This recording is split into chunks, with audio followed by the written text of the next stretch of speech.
ইমানে যেন কম হয়, তাৰ কোনো তুলনাই নহয়। মা আমি ধৰিত্ৰীৰ লগত তুলনা কৰিব পাৰোঁ। আমাৰ কেইটা মা আছে? 5 বিধ মা। এজন হ'ল আমাৰ জন্মদাত্ৰী মা, এজন হ'ল বেদ মাতা, এজন হ'ল গৌ মাতা, আৰু এজন হ'ল ধৰিত্ৰী মাতা। আৰু আমাৰ পঞ্চমজন হ'ল আমাৰ মহাপুৰুষসকলৰ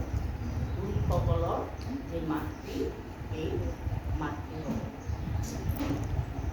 গতিকে আজি যে তোমালোকে ইয়াতে বহি আছা, কাৰ অৱদানত? তোমালোকৰ পিতৃ আৰু মাতৃৰ অৱদানত। পিতৃ মাতৃৰ অবিহনে আমি পৃথিৱী, এই ধুনীয়া পৃথিৱীখন হয়তো উপভোগ কৰিব পৰা নাছিলোঁ।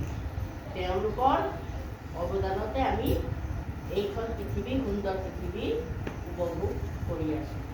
গতিকে তোমালোকে সদায় তোমালোকক পিতৃ আৰু মাতৃক যত্ন কৰিবা, সন্মান কৰিবা, সেৱা কৰিবা। মাতৃৰ সমান এই পৃথিৱীত কোনো নাই। বাংলাত এটা কথা আছে, চিরা বলো মুড়ি বলো ভাতের সমান না, মা বলো মাসি বলো মার সমান না। যিমানে তুমি চিৰা মুড়ি খোৱা, ভাতৰ নিচিনা কোনো বস্তু নহয়। যিমানে মা খোৱা, মাহী খোৱা, মামী খোৱা, মাৰ সমান কোনো নহয়। ঈশ্বৰা মা এজন এনেকুৱা মাতৃ, তেওঁ ইমান ত্যাগ স্বীকাৰ কৰিছিলে। বাবা ইমান কষ্টকে তাত উত্তাপতি যদি তোমালোকে যোৱা তেতিয়া চাব পাৰিবা, মন্দিৰ বনাইছে।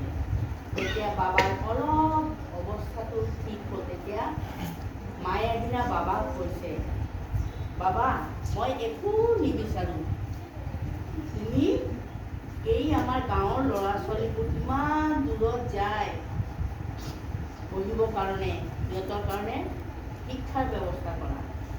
আৰু আমাৰ ইয়াৰ গাঁৱৰ মানুহ ইমান পানীৰ কাৰণে কষ্ট পায়, তাৰ কাৰণে তুমি এটা পানীৰ ব্যৱস্থা কৰা। ঠিক ভগৱান বাবাই তেওঁৰ মাতৃৰ আদেশ অনুযায়ী এই ব্যৱস্থাটো কৰিছিলে। সেই শিক্ষা অনুষ্ঠান আজি এই বিশ্বৰ ভিতৰত এটা ডাঙৰ শিক্ষা অনুষ্ঠান।